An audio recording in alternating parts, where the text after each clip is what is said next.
Hola a todos, en este video voy a explicarles cómo los distintos contextos históricos de la educación en Argentina impactaron o no en la trayectoria educativa de mi familia. Para hacerlo, primero voy a recorrer brevemente las principales políticas educativas de la década de 1940 hasta los 2000. Después les voy a relacionar con mi árbol genealógico para ver si esas políticas influyeron en las oportunidades de estudio de cada generación. Empezando por el periodo del primer peronismo entre el 46 y 55, la educación tuvo un papel muy importante para el desarrollo del país. El Estado impulsó la educación técnica y la formación para el trabajo. Se creó la Comisión Nacional de Aprendizaje y Orientación Profesional, también la Universidad Obrera Nacional, que conocemos como la Universidad Tecnológica Nacional, UTN.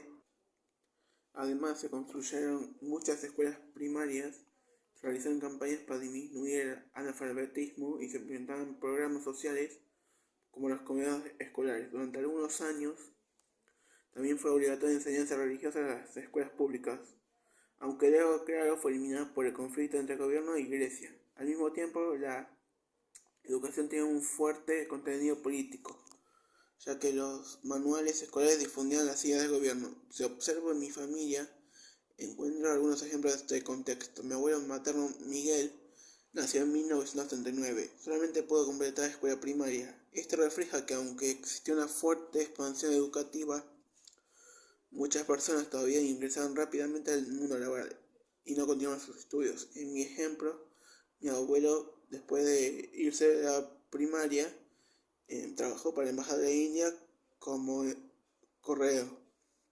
En cambio, mi abuela materna Analia, nacida en el 42, logró completar la primaria y la secundaria.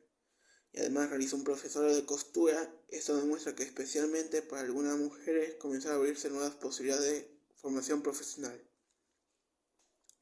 En el lado materno ocurre algo similar. Mi abuelo Cacho, nacido en 1943, terminó la secundaria, pero no decidió continuar estudios superiores porque fundó una fábrica de hielo que todavía funciona actualmente en Villa Gesell.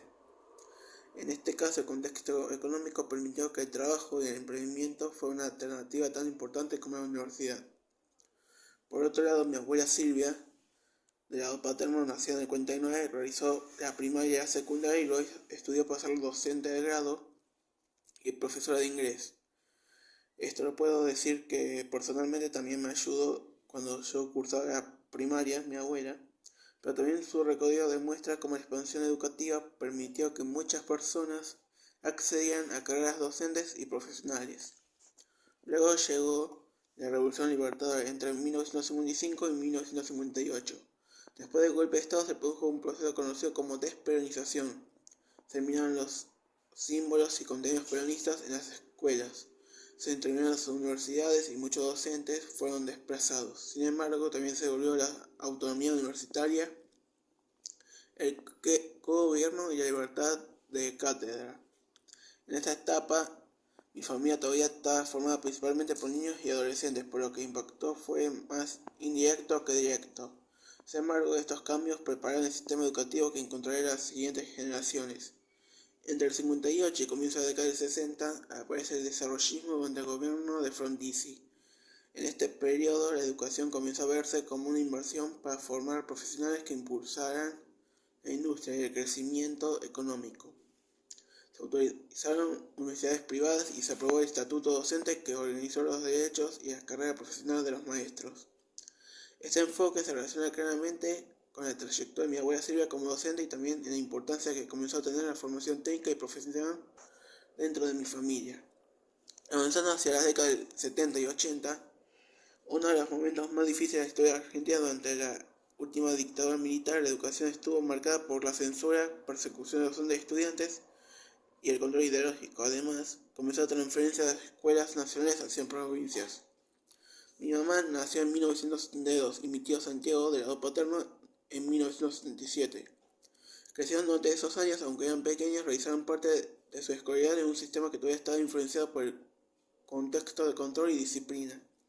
Con el regreso a la democracia en 1983 comenzó una etapa de recuperación. El gobierno impulsó campañas de alfabetización y organizó el Congreso Pedagógico Nacional.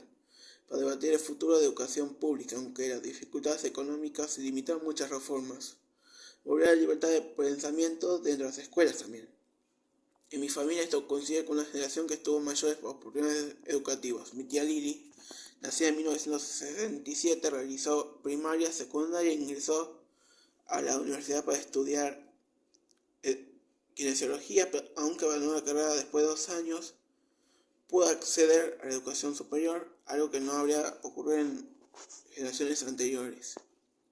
Mi tío Miguel Ángel nació en 1969, terminó la secundaria, pero no hizo estudios mayores, mientras que mi mamá completó primaria y secundaria y luego estudió un terciario donde se recibió de óptica y contactóloga.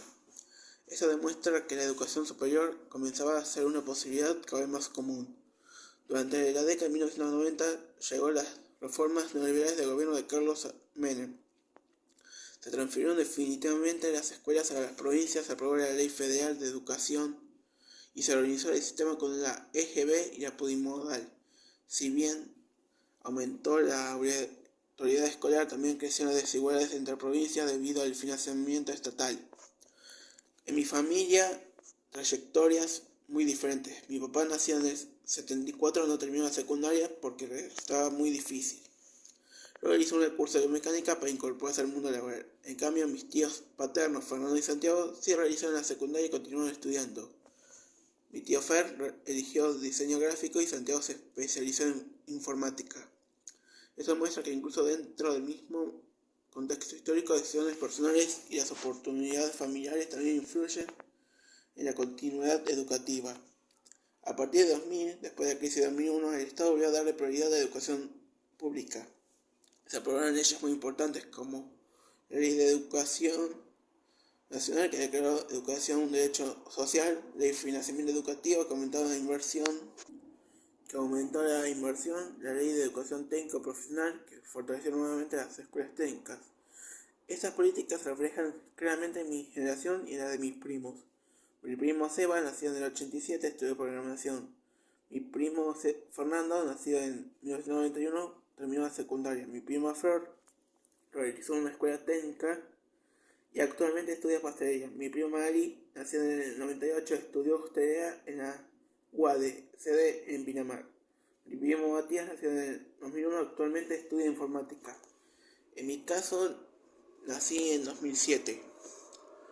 Realicé la primaria y la secundaria, actualmente estudio el curso de Historia en la Universidad Nacional de San Martín, gracias a las políticas de ampliación de acceso a la educación superior. Hoy puedo formándome en una universidad pública. Como conclusión, considero que los contextos históricos sí impactaron en mi árbol genealógico, aunque de manera diferente según cada generación. Las generaciones más antiguas tuvieron menos oportunidades de acceder a estudios superiores, porque la prioridad muchas veces era incorporarse rápidamente al trabajo. Con el paso del tiempo, la expansión del sistema educativo permitió que más integrantes de mi familia terminaran la secundaria, realizaran profesorados, terciarios o universitarios. Sin embargo, también observé que las políticas educativas no explican por sí solas las trayectorias personales, las decisiones familiares, la situación económica y los intereses de cada persona. También fueron factores importantes. Por ejemplo, mi abuelo eligió emprender un negocio en lugar de estudiar una carrera. Mi papá optó por un curso de mecánica y mi tía abandonó la universidad, mientras que otros familiares lograron completar estudios superiores. En definitiva, la historia de mi familia refleja bastante bien la evolución de la educación en Argentina a medida que el Estado amplió derechos y oportunidades. Aumentó también la cantidad de integrantes de mi familia que pudieron acceder a niveles educativos más altos. Esto demuestra que las políticas públicas tienen un impacto real, aunque siempre interactúan con las circunstancias y decisiones de cada persona. Y bueno, eso es todo por el momento y bueno, muchas gracias por escuchar.